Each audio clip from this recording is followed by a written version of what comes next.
God is good all the time. all the time. God is good. Palakpakan natin ang Panginoon.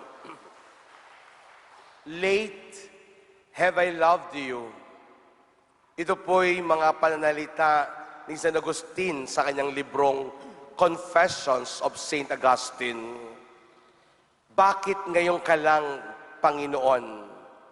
Sapagkat sa buhay ni San Agustin, nung siya'y isilang noong ika-4 na siglo, siya'y isinilang sa isang paganong komunidad na tanging ina lamang niya na si Santa Monica ang Kristiyano. At ayon sa kasaysayan ng kanyang buhay, halos ang unang mga 30 taon ng buhay ni San Agustin ay masalimuot sapagkat siya'y napasuong sa buhay ng pagkakasala. Because of his Gnostic belief, sa kanyang buhay immoralidad, pagnanakaw, pakikipag-away, in-enjoy ni San Agustin ang kanyang mga pagkakasala.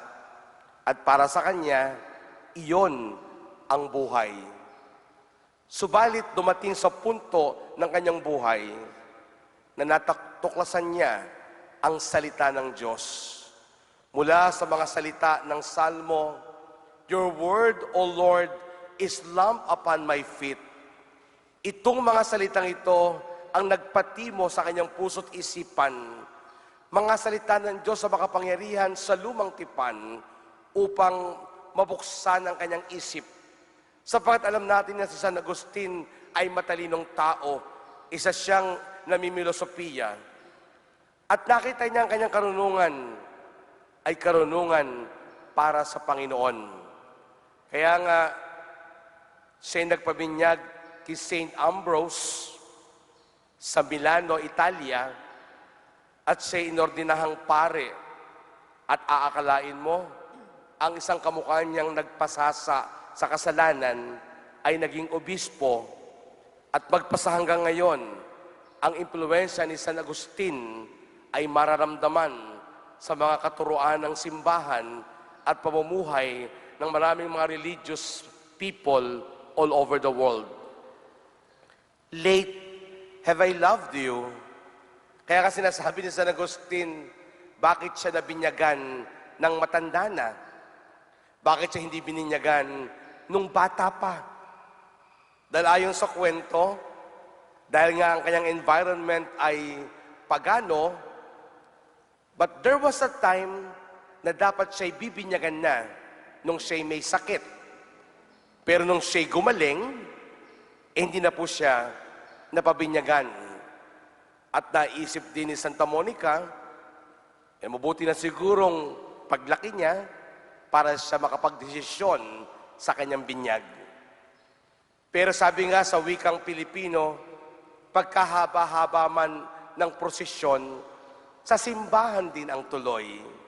Kaya nga sa buhay ni San Agustin, pagkahaba-haba man na nangyari sa kanyang buhay, sa kahuli-hulihan, sa simbahan din siya bininyagan, inordinahang pari at obispo, at ang kanyang kasaysayan ay naging bahagi ng kasaysayan ng ating simbahan. Kaya nga ang kanyang karunungan ay naging karunungan para sa Panginoon, kaya siya tinuring na isang doktor ng simbahan. At ito po'y nakita natin sa unang pagbasa na kung saan ang katalinuhan ng mundo ay kamangmangan sa harapan ng Diyos. Iyan ang unang buhay ni San Agustin. Nagpakatalino siya sa mundo, pero sa harap ng Diyos, siya'y naging palalo. At sa ating unang pagbasa, ang karunungan ng Diyos ay kahangalan at katangahan sa isip ng tao. At dito pinakita ni San Agustin sa huling bahagi ng kanyang buhay na niyakap niya ang karunungan ng Diyos ng may kababaang loob, at ito'y katangahan at kahangalan sa isip ng tao.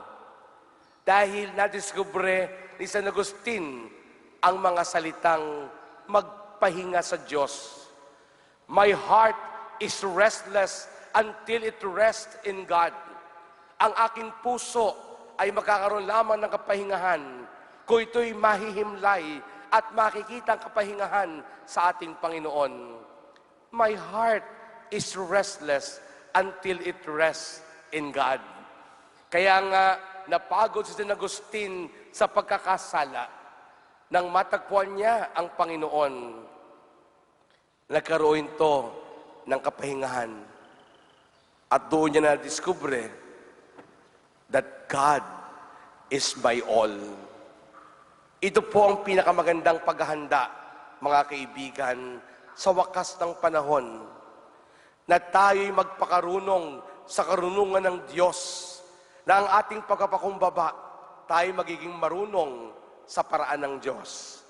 Because God's ways are not our ways, and God's thoughts are not our thoughts.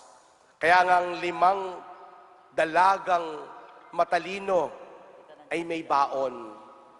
Ibinigay sa atin ni San Agustin ang napakahalagang baon ng karunungan at kababaang loob, pagyakap sa Diyos, at ang Diyos lamang ang kanyang kayamanan. Mga kaibigan, anumang oras dumating ang ikakasal, patuloy pa rin magliliwanag ang ating mga ilawan, sapagkat tayo may baong mga langis. Ang langis ng kababaang loob, ang langis ng karunungan ng Diyos, ang langis ng tunay na pagyakap sa Kanya bilang tanging kayamanan. Si San Agustin, bagamat huli, pero nauna. Huli, pero nakita ang liwanag.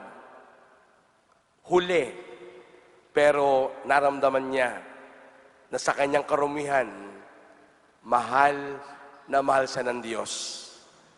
Kaya nga sinasabi ni San Agustin na sa dami-dami nating lahat, alam niya, God loves us individually.